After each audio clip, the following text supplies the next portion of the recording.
ओम ब्रह्म सत्यम सर्वाधार सत उपदेश अमृत। विषय लोक सेवा। अध्याय संख्या 103। पुस्तक जीवन गाथा भाग 1। सद्गुरुदेव जी फरमाते हैं, ईश्वर की उपासना कई निश्चय करके सांसारिक जीव करते हैं। पहले जीव जड़ बुद्धि वाले मूर्ख वो हैं जिन्होंने परमेश्वर के बारे में सुना है मगर अंदर विश्वास नहीं है। वो अपनी मेकी बधी को सोच नहीं सकते हैं। उनकी अंतरात्मा अंधी और मोटी होती है। वो किसी वक्त कहीं मुंह से परमेश्वर का नाम किसी पीर गुरु से सुनकर निकालते हैं मगर पता नहीं है कि परमेश्वर क्या चीज है। उन्होंने जिंदगी का मुद्दा ये समझ रखा है कि खूब ऐश व इशरत यानी मौज की जावे। सत असत कर्म करके मन और इंद्रियों के भोगों में गर्क यानी डूबे रहना जिंदगी का मिशन समझा है। ऐसे लोग हर किस्म की चाल चलने वाले होते हैं। अपने स्वार्थ को सिद्ध करने के वास्ते अपनी लड़कियां तक बेचकर अपना लालच पूरा कर लेते हैं। उनको लज्जा शर्म गैरत नहीं होती। वो मन के दोषों में ऐसे गिरफ्तार हैं कि हर वक्त दुराचार करके इनको निवृत्त करने की कोशिश करते हैं। जब दुराचार करके चलते हैं कहते हैं कि हम सफेद पोश हैं, हमने कोई गुनाह नहीं किया। ऐसी सूरत वालों को चंडाल का दर्जा दिया गया है। ऐसे लोग हमेशा बेवफा होते हैं, किसी से हमदर्दी करने वाले नहीं होते। साक्षात राक्षसी बुद्धि वाले पुरुष हैं। उनका कोई इलाज नहीं, उनका रोग इलाज है। उनका कोई गुरु पीर नहीं। गवर्नमेंट ही उनको कोई दंड दे तो दे या कुदरत कर्म दंड दे सकती है। दूसरे दर्जे के जीव वो हैं जिन्होंने रब के बारे में सुना है। वो ईश्वर को मानते हैं मगर इसलिए कि संसार के सुख और संपदा मिले, धन मिले। वो स्वार्थ की खातिर रब को याद भी करते हैं, उसकी कुछ कुछ खुशामद भी करते हैं। 2-4 साल भजन बंदगी भी करते हैं।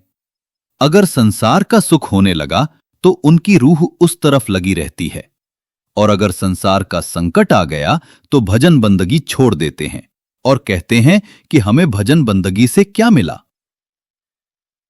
जो लोग बुरे काम करते हैं और धोखे करते हैं वो फल फूल रहे हैं, लेकिन जो अच्छे काम करते हैं, भजन भी करते हैं, फिर भी दुखी हैं। इनके ऊपर पंडित काजी मुल्ला हैं। वो दिखलावे की खातिर माला फेरते हैं ताकि लोग उन पर एतबार करें और अपना उल्लू सीधा करें। बड़े बड़े सजदे करते हैं, मंदिरों में बड़ी बड़ी आरतियां करते हैं, जनेऊ वगैरह खूब पहनते हैं। जरा सा कपड़ा किसी से छू गया फौरन स्नान करते और कपड़े धोते हैं। लकड़ियां तक वो धोकर जलाते हैं मगर जानवरों को पर वो बाल सहित हड़प कर जाते हैं। ये सब धर्म के जरिए संसारी सुख एकत्र करते हैं। इस तरीके से रब को मानने वाले दरअसल रब को नहीं मानते, वो माया के मोह में जकड़े हुए हैं। रब के मानने वाले वो हैं जिन्होंने संसार की नाशवान हालत का विचार किया और सोचा कि संसारी सुख खत्म हो जाएंगे। उन्होंने सोचा मन को ऐसी जगह लगाया जावे जहां सच्चा सुख हासिल हो। वो शारीरिक सुख की खातिर ईश्वर को नहीं मानते बल्कि मन की शांति की खातिर उसका सिमरण करते हैं। उनकी भक्ति अटूट होती है। वो रब से व्यवहार नहीं करते, सुख और दुख में ईश्वर को याद करते हैं। वो दिखलावे की खातिर ईश्वर को याद नहीं करते बल्कि वो इरादे को पुख्ता करने की खातिर रब को याद करते हैं। वो चाहते हैं कि उनकी जिंदगी जनता की बेहतरी के लिए व्यतीत हो। ऐसे पुरुष ही ईश्वर महिमा को जानने वाले हैं। लोक सेवा का भाव उनके अंदर पैदा होता है। दूसरों का दुख वो अपना दुख जानते हैं। वो निष्काम सेवा करते हैं। वो ईश्वरवादी पुरुष हैं। जनता की सेवा उनका असूल है।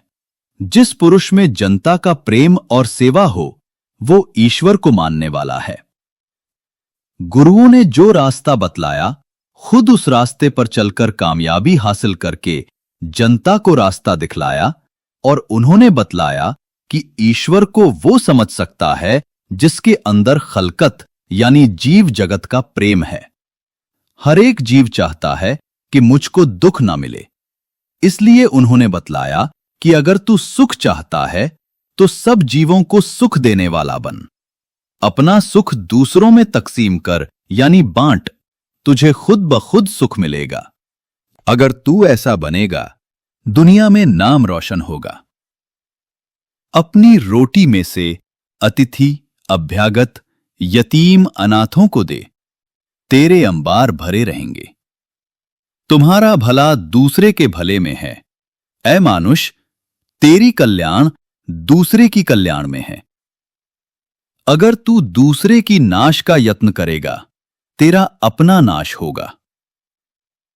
आत्मा जैसे तुम में प्रकाश कर रही है, वैसा दूसरों में भी प्रकाश कर रही है। अगर तू दूसरे से दुश्मनी करेगा तो अपने से दुश्मनी करेगा। लेकिन ये ऊंची तालीम है, इसकी समझ मुश्किल है। कुलक्षण रूप बुद्धि दूसरों के दोष तलाश करके अपने अंदर दोष भर लेती है। अपने अंदर बेइतबारी यानी अविश्वास है, इसलिए दूसरों को बेइतबार समझता है। नेक स्वभाव, आज्ञा पालन, सेवा, सत्य वगैरह धर्म के रूप हैं। कानून मुताबिक चलने वाले लोग कामयाब होते हैं। मंदिर वगैरह संगत के इकट्ठा होने के वास्ते बनाए गए हैं, ताकि वहां जाकर नेक अमल सीखें। जो पुरुष अपने शरीर की ताकत व धन दूसरों की भलाई की खातिर खर्च करता है, वो दिल का मालिक बन जाएगा। दिल के मालिक नेक स्वभाव वाले बनते हैं, जिनके अंदर जनता की प्रीत, जनता की सेवा और उपकार नहीं, उनको रब का पता नहीं है। महापुरुष सोचते हैं कि जैसे अपने बच्चे वैसे दूसरों के बच्चे हैं, वो उनकी भी सेवा करते हैं। एक दफा स्वामी रामतीर्थ एक गांव से गुजर रहे थे। देखा, एक औरत रो रही है। रोने का कारण पूछा। उस औरत ने बतलाया कि मेरा बच्चा मर गया है। स्वामी रामतीर्थ एक बच्चे को पकड़कर लाए, उसे औरत के सामने करके कहा कि ये देख, बच्चा जिंदा है और तू कहती है वो मर गया है। उस औरत ने जवाब दिया कि ये मेरा बच्चा नहीं है। स्वामी रामतीर्थ ने जवाब दिया कि तू मेरे को रो रही है, बच्चे को नहीं रो रही है। जो जीव औलाद की सेवा में लगे रहते हैं और नेक लोग सेवा की तरफ रागिब नहीं होते, उनको आखिर तजुर्बा होता है कि उनकी औलाद उनको एहसान फरामोश कर देती है, यानी भूल जाती है। अगर किसी दूसरे जीव का एहसान किया जावे, वो तमाम उम्र उसके एहसान को याद रखता है। एक पुरुष अपनी लड़की की शादी पर लाखों रुपया देता है, मगर लड़का उसका एहसान नहीं मानता, बल्कि कहता है कि थोड़ा दिया है। अगर तुम गरीब की लड़की पर 1000 रुपया भी खर्च कर दो, वो तमाम उम्र तुम्हारा यश गाता रहेगा। जब तक कुर्बानी न की जाए, दुनिया कायल नहीं होगी। नौशेरवा का इंसाफ क्यों मशहूर था? नौशेरवा का बाप एक तिरखान औरत को जबरदस्ती निकाल लाया और उसके बदन से नौशेरवा पैदा हुआ था। जब नौशेरवा का बाप मर गया और नौशेरवा तख्त पर बैठा, उस तिरखान ने दरबार में आकर इंसाफ के लिए दरख्वास्त दी और कहा कि पहला बादशाह उसकी औरत को जबरदस्ती निकाल लाया था, वो औरत मुझे दिलाई जावे।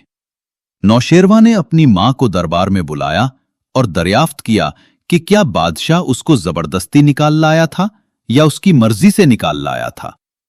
जब उसकी मां ने जवाब दिया कि वो उसको जबरदस्ती निकाल लाया था, उसने उसी वक्त हुक्म दिया कि वो उसे पकड़ कर ले जाए। तिरखान नौशेरवा की मां को पकड़ कर ले गया। जब बाहर निकला तो लोगों ने समझाया कि अब तू इस औरत को ले जाकर क्या करेगा? तू कैसे इसका खर्च बर्दाश्त करेगा? तेरा इंसाफ हो गया। अब तेरे लिए बेहतर है कि तू इसको वापस कर दे, तुझे इसके बजाय नकद रुपया मिल जाएगा। उसने वापस आकर ऐसा ही किया तो नौशेरवा ने उसको अपनी मां के तोल के बराबर धन दे दिया। इसलिए नौशेरवा का इंसाफ मशहूर है। हरिश्चंद्र की शमशान में नौकरी लगी थी। उसके पुत्र को जलाने के लिए लाते हैं। मगर वो अपने फर्ज का पाबंद उसे जलाने नहीं देता। उसको अपना कर्तव्य याद है। गुरु गोविंद सिंह के 4 बच्चे शहीद हो गए। 2 चमकौर की रणभूमि में शहीद हुए और 2 सरहिंद में वक्त के हाकिम ने दीवार में चुनवा दिए। उस वक्त गुरु गोविंद सिंह ने कहा कि क्या हुआ जो 4 बच्चे शहीद हो गए। बुद्धिमान पुरुषों के दिल में कभी नहीं आया कि ये मेरा है या पराया है। तंग दिल कमीने लोगों की क्या जिंदगी है। जिस तरह तू अपने सुख को चाहता है उसी तरह दूसरों के सुखों को समझ। लोक सेवा की तालीम कृष्ण ने गीता में दी है, मगर वो गायब हो गई। यतीम, अनाथ, अंधे, लूले लंगड़े जीवों की सेवा का किसी को ख्याल नहीं। सिर्फ गौ ब्राह्मण की सेवा का जिक्र आता है। पुरातन तालीम लुप्त हो गई, इसलिए भारत का पतन आया। पश्चिमी तालीम ने आंखें खोली। कांग्रेस ने रोला डालना शुरू किया। तब पुराने ग्रंथ खोले और अपनी तालीम को देखा। कानूने कुदरत को जो कौम छोड़ जाती है वो तबाह हो जाती है। दूसरी कौमें आकर उसको दबा लेती हैं। अधिकारी की सेवा जिस मुल्क में नहीं होती उसका भला नहीं हो सकता। हिंदू कौम असलियत से बहुत दूर चली गई है, इसलिए तबाह हो रही है। ओम ब्रह्म सत्यम सर्वाधार।